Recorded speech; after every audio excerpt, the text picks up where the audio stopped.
And ever since the self-acclaimed Igbo King in Ghana about trending mono. Now me think say one for say his excellency the president crown on shadanye full-time Ghanaian. I say oh Nigerian. Nigeria won mo jam say how? Come Mahama dey win say. Ya won that man go what I say. It no already okay Nigeria dey.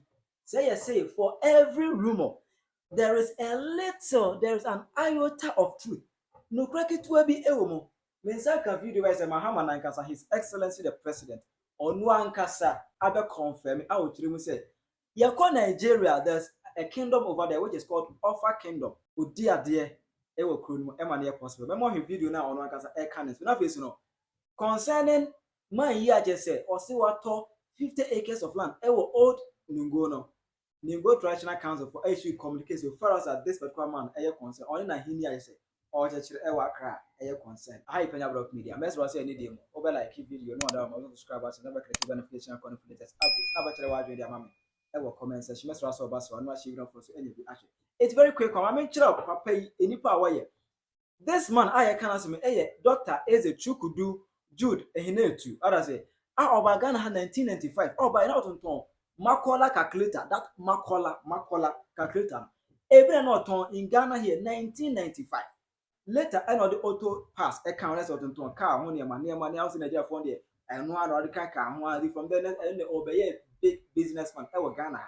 And through him no then Nigeria for visit me back Ghana every deep any idea.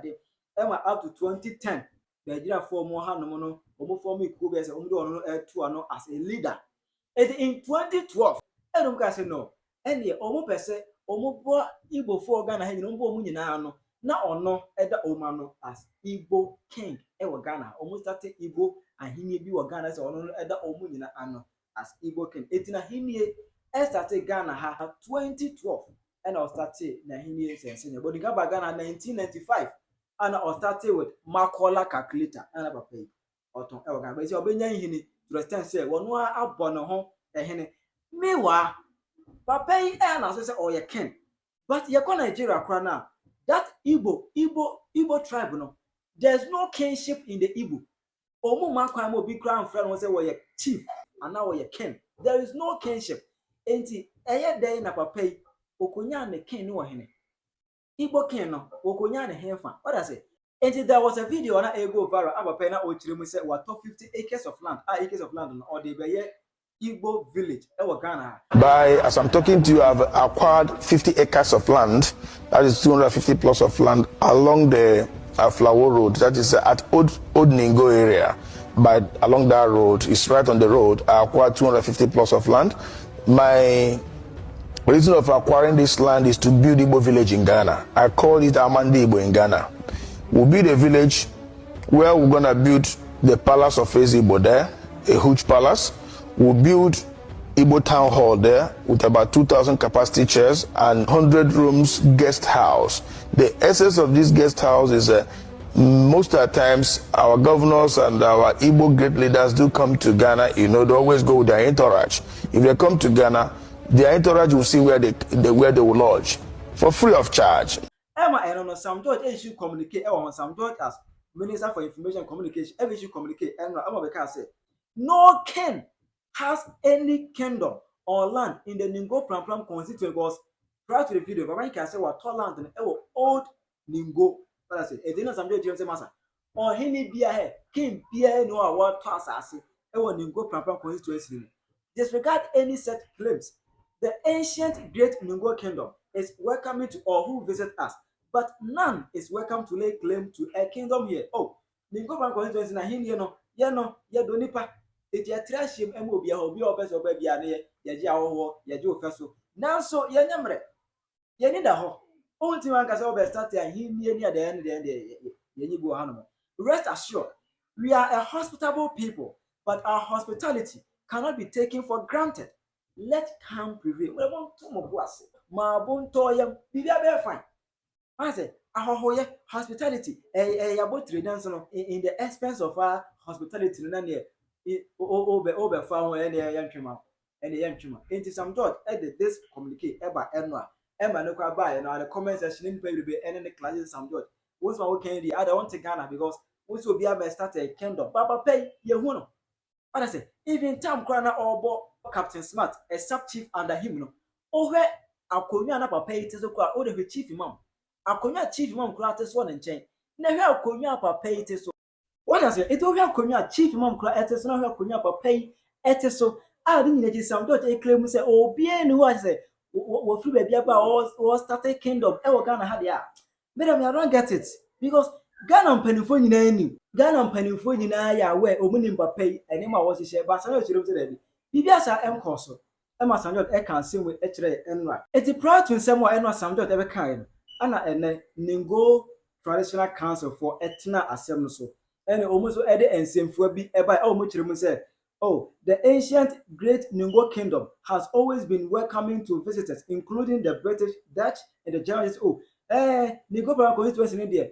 You know that the Nigeria even German for the Dutch for no colonization term, and I said, Yaja Huntino, and young one was sent Yaja Ahoho. Two, the Ningo Paramountcy is led by our chief, His Royal Majesty Nene Osorobo the Seventh, and does not intend to have either ruler democide on our land. There's a Omu Ekro no Masasuno, or Heniba Openo Munimono, and one His Royal Majesty Nene the Seventh, or no one Munimono. Let's go be see, be fair on the to argue that. Obiano free beer or ye or henny beep a candidate. 3.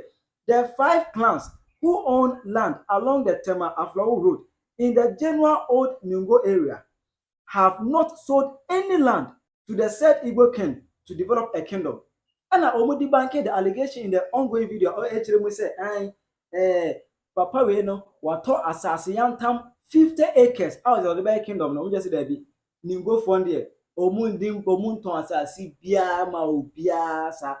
Minister for Interior, who doubles as Minister responsible for national security, takes immediate steps to use all lawful means at his disposal to invite and interrogate the said individual to ascertain the exact facts about his purported land acquisition. And almost a children said, any who may here say, Honorable Mutaka Muhammad, our Interior Minister. Obetimi afre papa a we chire no we Igbo King or the abon of Ghana o chire mu say what 50 acres of land omu frɛ no mu nsa ne omu tutu na no na enkrata asɛm a ɛwɔ asase o chire mu what to asase ɔkɔ me chire because I say ade ba ye no egu omani mase egu mpanimfo na ahemfo o mani mase kwama nkora nyina sɛ be acres tia nanom is ade nanom ahwɛ aton da se yantam 50 acres ama ɔhɔ so ɔmfa nye ahenie rase ide no mo se senka Interior Minister emre mu na ne onfre abrantie na ne onu eni nkomo na omu emusa no bebe onya ne krata fi a edi adan asase wato asase onfa emra mechire. 5. That the minister collaborates closely with the traditional council to forestall any further action by the said individual that has the potential to lead to public unrest, as the youth and chief of Ningo have vowed to resist any such development. That a member of Parliament uses his good office and advocacy to ensure that this matter receives urgent attention at the highest level of government to protect his ancestral home. This is what Traditional Council of Ningo has to say in relation to someone else. I said, the same. So I said, Omo Bibia Sankos, Omo Tons, CBA, and this all say, yes, BB cost to say, ya Tons, CBA, on the Omo Tons, CBA. Now, in the introduction of the video, I made you aware, say, His Excellency the President, after say, I do about trending, you started finger Mahama, Mahama Pano, Loki, we're Nigerian. When I say, Loki, Mahama is a Nigerian, I was like, say, come Mahama, when you say, you are no damango, it's a year that I feel copy of Nigeria, okay, Nigerian. Carcom and Penvasa in Kokonum. May second video be our video on His Excellency the President, or PM Nigeria for a conference, that a honor. Eno kwe to say, Nigeria crown, the mother's more honomo. I say you are a Krobia, you are choosing offer, a orphan, a Kora state anymore. Our orphan, a Yoruba for Eno. Now that orphan, there's a kingdom over there where it's called Offer Kingdom. Now that Offer Kingdom, Ono Mahama, oh dear, what na Konyansi wo, Emani ye. What Kayode was explaining was that at a point in time when there had been a coup in Ghana, my father lived in exile here in Nigeria. And I had to come and stay with my stepmother for many years in Offa. So I know Offa quite well. And I consider that my hometown here in Nigeria. And the Olofa of Offa was very gracious to grant me a chieftaincy title. And so for those of you who don't know, I'm the Are Atolashi of Ofa Kingdom.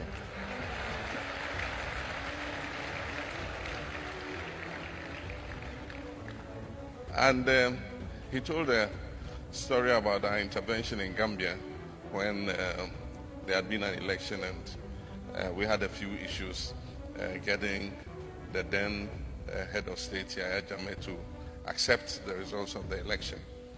There was a funny incident. We had gone to intervene with Salif Johnson, Macky Sall, President Jonathan was part of it at the time, and Ibn Chambers. And we met the president, and we met the opposition leader who had won the election, and he talked about how he had been placed under house arrest. And so when we met the president, we tried to convince him to release him from house arrest. And he says, I know the international community.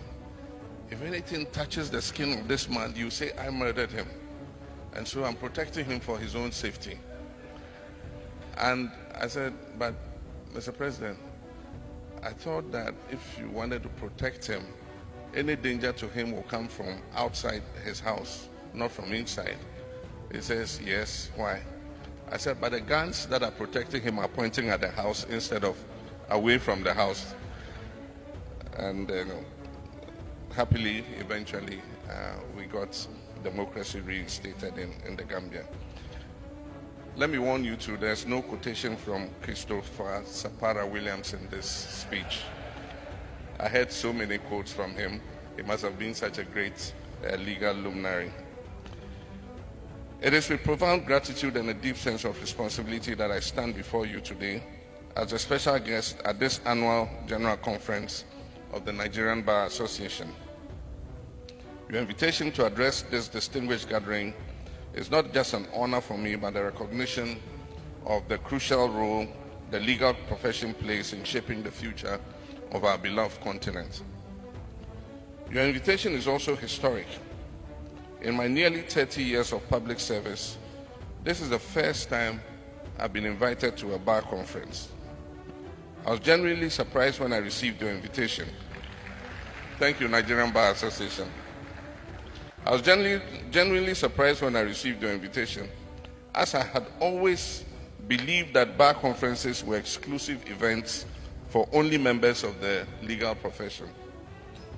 I thoroughly enjoyed the opening ceremony yesterday, and your keynote speaker, Dr. Ngozi Okonjo-Iweala, a distinguished daughter of Africa, truly did justice to the conference theme.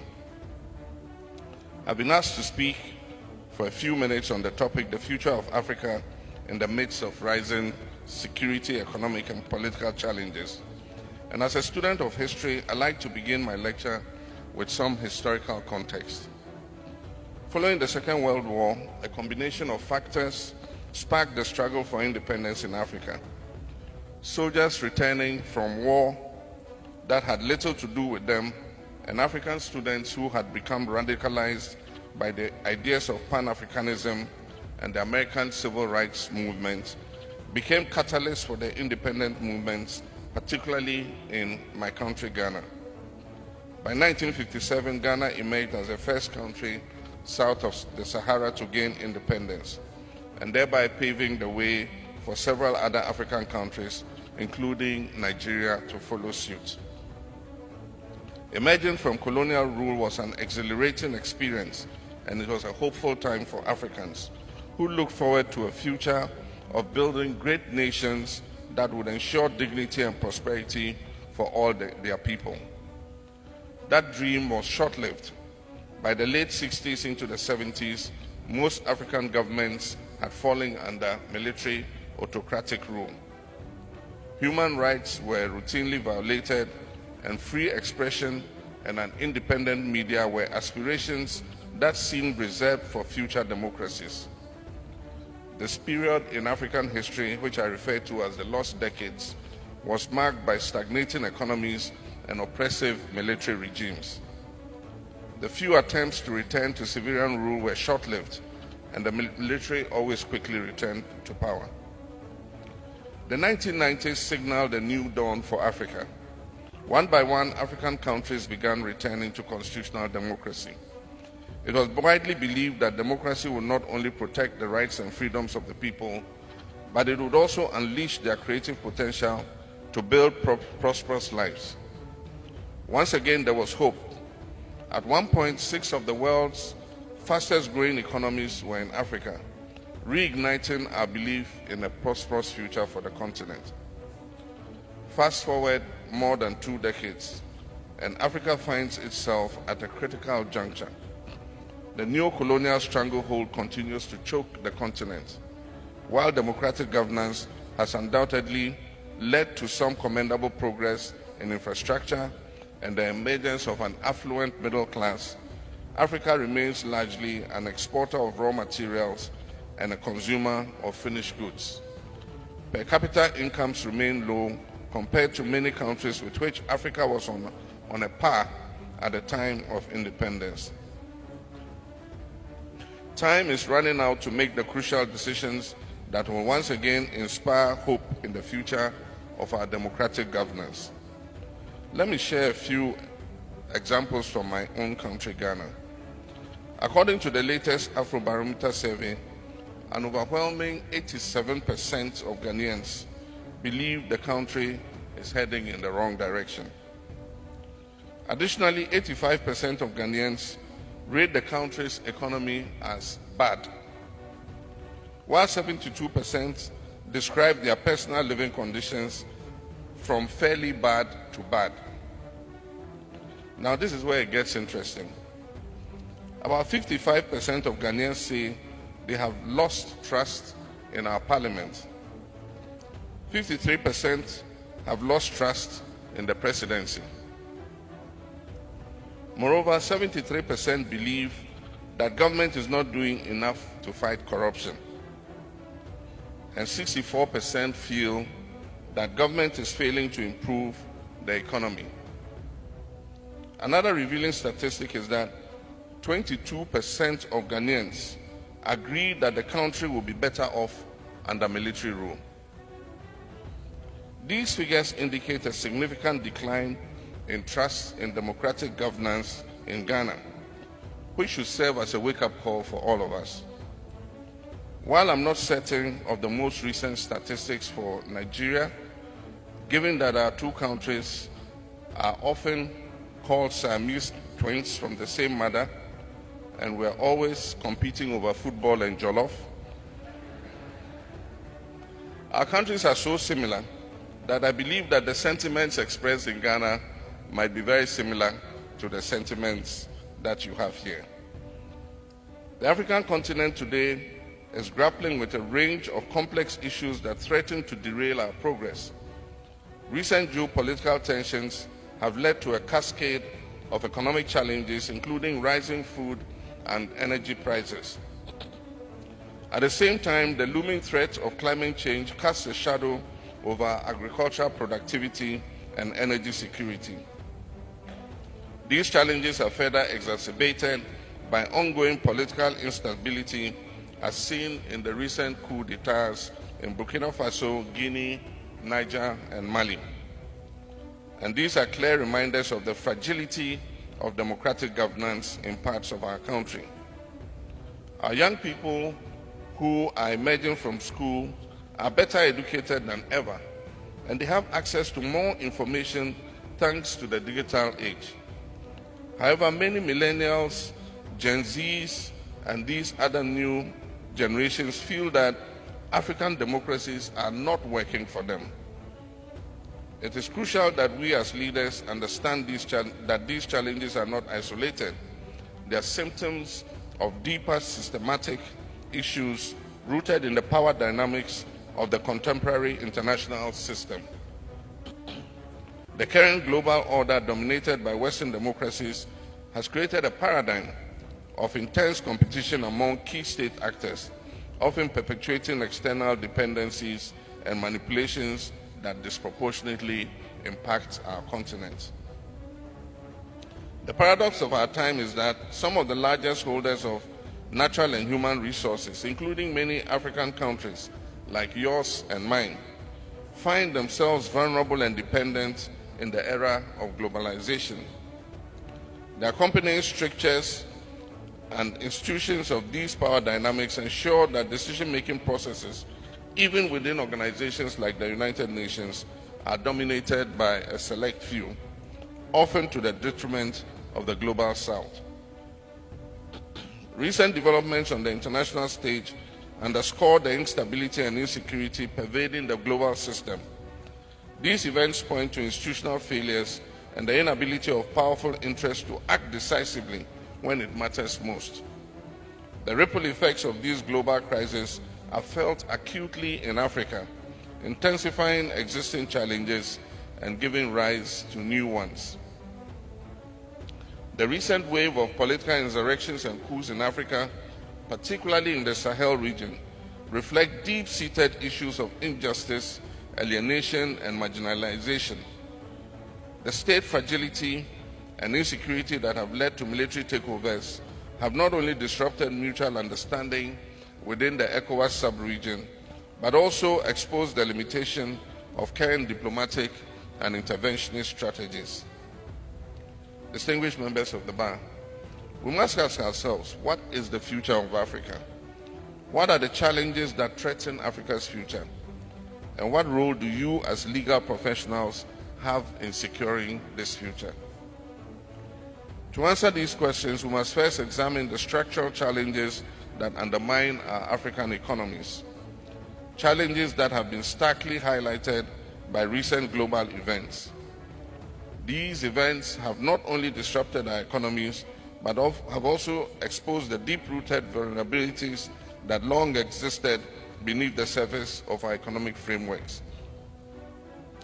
Our continent's heavy reliance on exporting commodities and importing essential goods has made us especially vulnerable to the unpredictable fluctuation of global markets. This vulnerability is not a recent development. It has been a lingering legacy of colonial economic structures that we have yet to fully dismantle. The recent commodity price shocks have sent shockwaves through our economies, exposing how fragile our financial stability and economic sovereignty is. Firstly, the monoproduct nature of many African economies poses a significant barrier to sustainable growth. If we take Nigeria, for example, its heavy dependence on oil exports, which account for a major portion of its export earnings, is a vulnerability. This over-reliance on a single commodity leaves the economy highly susceptible to global oil price fluctuations, as we have seen all too clearly in recent years. Similar situations exist across the continent, whether it's cocoa in Cote d'Ivoire, whether it's gold in Ghana, copper in Zambia, or diamonds in Botswana. Again, despite its enormous potential, our agricultural sector remains largely underdeveloped and underutilized. We continue to import vast quantities of food that could be produced locally, which drains our foreign exchange reserves and stifles the growth of domestic agribusiness.